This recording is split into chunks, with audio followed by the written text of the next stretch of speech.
Today, we're going to talk about fatigue. A lot of people are tired, but you have to realize that fatigue and being tired is a symptom. It's not the root cause. And so, if you treat the symptom, you're never going to get better. And this is why so many people taking the energy drinks and trying to stimulate their body with more caffeine, they just make themselves worse. If you can identify the root cause of your fatigue, you can easily get rid of it. All right, number one, let's talk about insomnia fatigue. Now, there's many different reasons why people can't sleep. Maybe they're getting up several times a night, urinating. Maybe they have sleep apnea, where they can't breathe. Maybe they have cramps and lower calves. Maybe they have restless leg syndrome. So the problem with not sleeping is that it's going to really affect the cognitive function. Especially if someone's talking to you, you're going to have a hard time keeping your attention because the cognitive function's not there. The other thing you should know about a lack of sleep is it really, in a severe way, affects your blood sugar. So you're going to want to snack more, you're going to crave the wrong foods. For insomnia, you want to go for long walks every single day without your cell phone in nature. And I find that I can sleep much better after a long walk. Before bed, I would highly recommend doing a lot of stretches. I would also keep your lights dimmed very nicely. But the worst thing you can do is snack before you go to bed. So you have to eliminate that. Let's go to number two, blood sugar fatigue. If your blood sugar is going up and down and up and down, you are going to be tired, but not for the reason you think. It's really because your cells are starving for fuel, despite having a lot of food available. If you just take a look at a diabetic, what is a diabetic? It's someone who has high blood glucose. But the problem is that glucose becomes very unavailable to the cell. That's why a lot of diabetics are tired, because you develop this resistance to sugar. That's called insulin resistance. It's the resistance to insulin. And, of course, the resistance to glucose, which is the fuel that's supposed to give you energy. You can't get that in. So you're literally starving to a certain degree of fuel. You definitely will feel a need to take a nap about 2 hours after you eat. Usually because you're eating sugar or hidden sugar as starch, like pasta, rice, bread, things like that. The simple solution for this one is just to completely cut out all the carbs. And so you just really need to go low carb and then not eat so frequently. So in other words, just avoid the snacks and you will find that your energy will just come right up. Number three, slow thyroid fatigue. People that have a hypothyroid condition are going to be tired. Why? Because the thyroid hormones, specifically we have T3, so T4 converts to T3. T3 is the active form. T3 goes into your mitochondria. That is the energy factory. And it controls the number of mitochondria and the amount of ATP, which is the energy currency of the body. And so certain things will be turned off, and just the necessities will be on. Your body might turn down temperature, so you have cold feet, because that takes a lot of energy to heat the body. 90% of hypothyroidism is autoimmune. Usually people know when they have a thyroid problem, but selenium is for the autoimmune thyroid, and usually iodine and zinc are for a non-autoimmune thyroid problem. Next one is histamine fatigue. Now, histamines are a neurotransmitter. I'm not going to get into the woods with it, but all you need to know is certain populations have more histamines, and that can be aggravated by certain foods that you eat, and that's going to overstimulate your brain and make you tired. This type of exhaustion is going to be more of like you're irritated and you're tired. You can't relax, but this is more like an allergy fatigue. You might have a thicker, heavy sinus issue. You might also feel like your blood pressure's too low, and you definitely can't sleep. The foods that are high in histamines, like cheese, smoked meats, fermented foods, unfortunately, all of these foods will make you tired after you eat them. Next one, number 5, is latent virus fatigue. Certain viruses go into the body and they don't actually die. They go into a dormant state. That's called a latent state. So with a latent virus that gets reactivated, you're going to get a draining of your immune system, which is going to be very tiring. Definitely you're going to have post-exertion fatigue, usually 24 hours later. So you worked out today, you might even feel fine, but then tomorrow you just feel like, oh my gosh, I'm just like completely exhausted. What's going to activate this is some type of stress.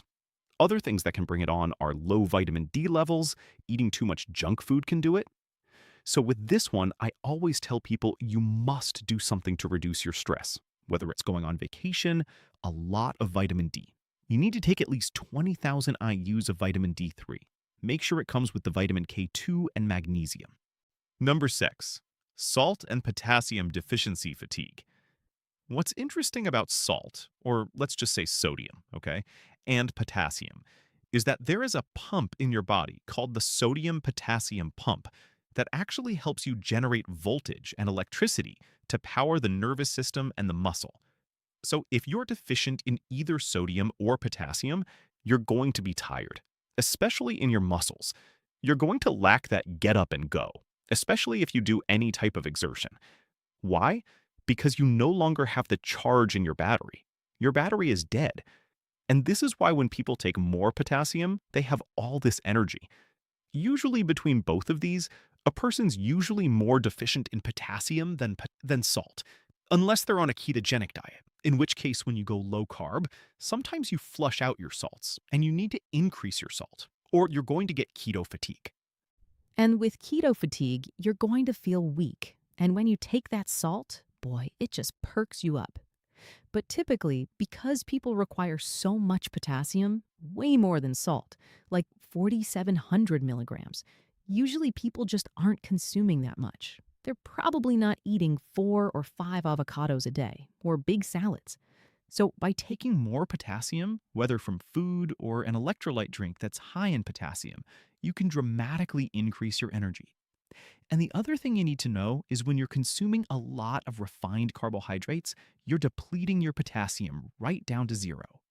Next one is number 7, low oxygen fatigue. This is fatigue that comes from anemia. Now, there's a couple different kinds of anemia. You have iron deficiency anemia, you have low B12. If you don't have enough iron, if you don't have enough B12, protein in your blood, in that red blood cell, cannot carry oxygen. So if you can't have oxygen, then the last step of making energy in the mitochondria can't work.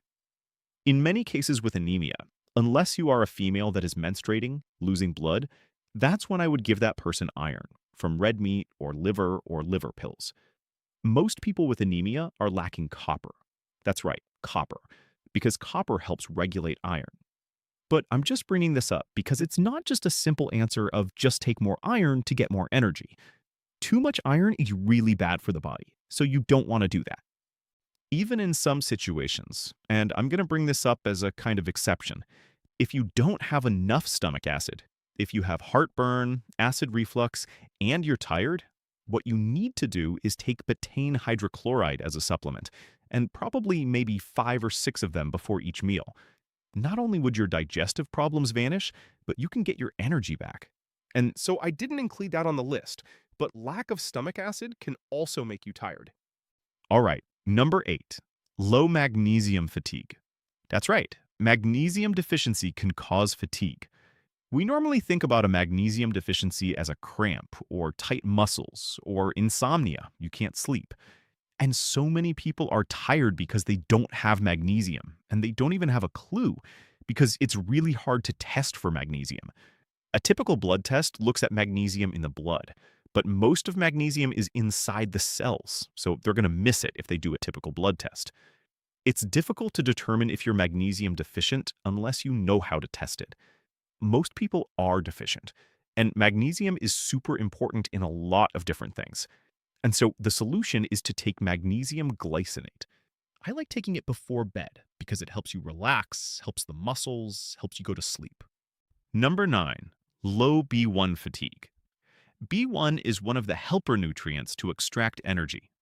Eating too much carbohydrates, they create a deficiency of B1, and now they can't use that fuel. That fuel is usually shunted to make fat, but it's not used to make energy, so they're going to be tired. One of the most common symptoms of a B1 deficiency is nervous energy or nervous tension. And what's happening is they're getting a lot of lactic acid that builds up in the body. So that's going to affect the breathing because their pH is more acidic. If someone consumes a lot of carbs, refined carbs or sugar, and then they feel fatigue afterwards, suspect a B1 deficiency. The type of B1 I would recommend after correcting the diet, this is called allothiamine. It's from garlic. All right, let's talk about this one right here. No sun fatigue. Am I saying that a lack of sun will cause fatigue?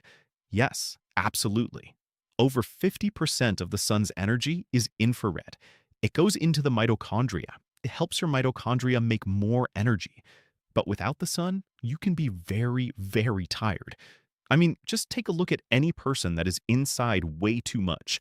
They're sitting in front of the computer, they're exposed to all this artificial light, and they don't get out there and get sun. Wow, they are going to be tired. Vitamin D deficiency will make you lethargic, apathetic. A lack of vitamin D will cause inflammation or pain in a lower back that radiates to your hips and definitely your thigh muscles. So, any type of pelvic discomfort or achiness, I would suspect a vitamin B deficiency. Number 11. Mold allergies will totally make you tired. I have a lot of information online. I don't want to get into the specifics, but if you suspect mold growing in your house, you're going to have an immune reaction, and that is going to suck a lot of your energy out. I just also want to mention just inflammation in general will make you tired. If you have inflammation from an autoimmune disease, I'm going to put a link down below of what diet I recommend you should be on for inflammation. But just in general, you can get rid of a lot of inflammation just by increasing your vitamin D up to about 20 to 30,000 IUs every single day. Make sure when you take vitamin D, you're taking K2 and magnesium, because without that, it doesn't work. Let's go right to number 12, long COVID. A lot of people are tired because of long COVID. This is an immune problem. The immune system is constantly overworking, and it's draining a lot of your energy.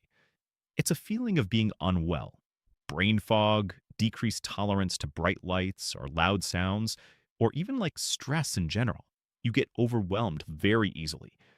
Some of the remedies I recommend for long COVID, something called NAC, which is like a precursor to make glutathione, which can help your liver, a good amount of vitamin D3, magnesium glycinate, zinc is very important as well, and also coenzyme Q10. And then now let's get to number 13, low protein fatigue. Your mitochondria, which is the energy factory of the cells, depend on sufficient amount of amino acids. And this is pretty wild because this is not a fuel problem. You might have enough carbohydrates or fats as fuel. You just don't have enough protein. You see, so many things in your body require protein that go completely beyond fuel. You need the amino acids to allow the enzymes to work, your ability to make antioxidants, your ability to repair. You have all your muscles, your tendons, your ligaments. All of this requires amino acids. This affects your brain because your brain's going to feel toxic, you're going to be tired, or you're not going to get enough amino acids for the reparative actions. But one of the biggest indicators for this is post-exercise fatigue. You put that much demand on the body, and you're just going to crash and burn after you exercise. You will not have any endurance. What this particular person really needs is a lot more high-quality animal protein, like red meat, with every meal. This is going to pull them out of it, and also lower carb. And then lastly, let's talk about this, adrenal fatigue. I've done a lot of videos on this. The adrenal gland is the gland on top of the kidneys. You have two of them, and they are the glands that react to stress. One of the specific things with adrenal fatigue is you're just dragging all day long. Right around, like I'd say between 3:30 and 4 o'clock, boy, you could take a nap. But usually as the night goes on, all of a sudden you start waking up. So everything is backwards with your circadian rhythm.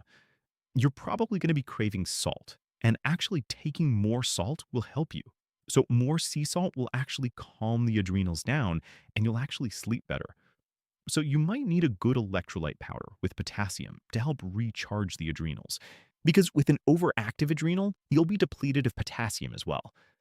Taking ashwagandha on a regular basis can greatly help the adrenals. I don't recommend doing high-intensity exercise before bed, but I do recommend long walks, hikes in nature, without that cell phone. So I hope you're now much more enlightened on fatigue and what you can do to reverse it. But also, since you're here, I highly recommend that you watch this video on sleep, because out of all the things that you could do to get Get your energy back, getting more sleep is at the very top of the list. Check it out. I put it right here.